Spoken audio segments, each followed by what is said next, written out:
ክብር ለኢየሱስ ይሁን። ዛሬው ምስጋና ለእግዚአብሔር ነው። እግዚአብሔር ባደረገው ነገር እግዚአብሔር ማመስገን ደግሞ የሚቀጥለው ምዕራፍ የቀረው ነገር እግዚአብሔር ይሰራል ማለት ነው። መጽሐፍ ቅዱስ ሲናገር ምንድነው ያለው? ዳዊት እግዚአብሔር ባደረገው ለእግዚአብሔር ምስጋና አቀረበ።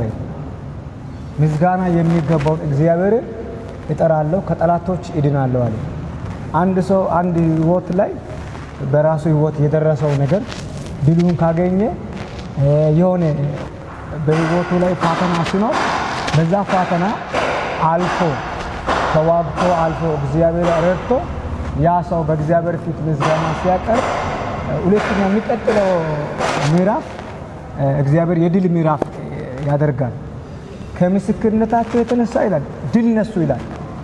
አንድ ሰው በእግዚአብሔር ፊት ቆሞ ሲያመሰግን ምስክርነቱ እግዚአብሔር እንዲህ አድርጎልኛል ከኔ ጋር አመስግኑ ስል የሚያመሰግን ሰው ድልን ያገኛል።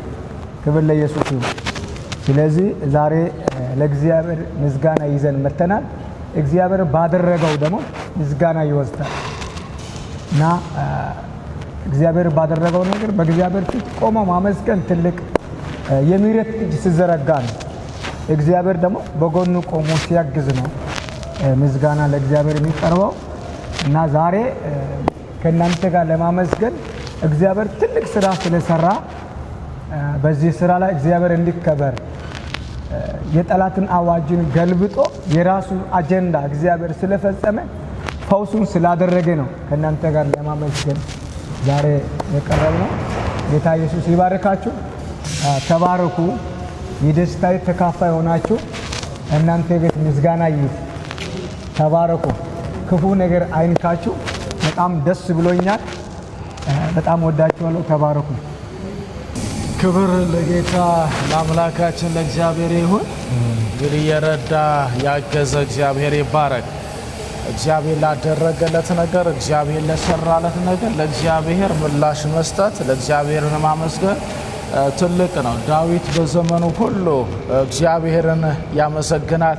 እግዚአብሔርም ደግሞ ምስጋናን የሚፈልግ እግዚአብሔር ለሰራው ስራ እግዚአብሔር ምስጋናን የሚፈልግ አምላክ ነው። ጌታ ይባረክ። የነብይ ታፈሰ እንግዲህ እግዚአብሔር ረድቶት ሁላችንም ጠርቶን የደስታው ተካፋይ እንድንሆን ዘንድ ተጋብዘን እዚህ በመገኘታችን እጅግ በጣም ደስ ብሎናል። አሜን። ጌታ ኢየሱስ ይባረክ። እግዚአብሔር ለሰራው እንግዲህ መጽሐፍ ቅዱስ ሲናገር ቤተሰባዊነት አይደለ? ሁላችን በዚህ ስፍራ ላይ ተገኘው እንደ ቤተሰብ፣ እንደ አንድ አካል፣ እንደ ክርስቶስ አካል፣ እንደ አንድ ብልቶች ሆነን በአንድ አንድ አካል ሆነን በዚህ ስፍራ ላይ ሁላችንም በኤቤኔዘር ኢንተርናሽናል ቸርች ላይ የነብይ ታፈሰ የደስታው ተካፋይ ለመሆን ተገኝተናል። እንዲሁም እንደ ክብር ሙሉ ወንጌል ዓለም አቀፍ ቤተክርስቲያን እንደ ሐዋርያ እንደ ባለራዕይ ሪስፔክት አድርገህ ጠርተህ የክብር ሙሉ ወንጌልን ጠርተህ በዚህ ስፍራ ላይ ደግሞ እንድንገኝ ስላደረግ እግዚአብሔር አምላክ አገልግሎትህን፣ ራሄን፣ ቤትን እግዚአብሔር ይባርክላል። በርታ፣ ቀጥል። አሁንም እግዚአብሔር ምስጋና ላይ በምስጋና እግዚአብሔር ያደርግ። በቤትህ አሁንም እግዚአብሔር ክንዱን ይግለጥላል። እጅግ አድርጌ አመሰግናለሁ። ተባረክልኝ።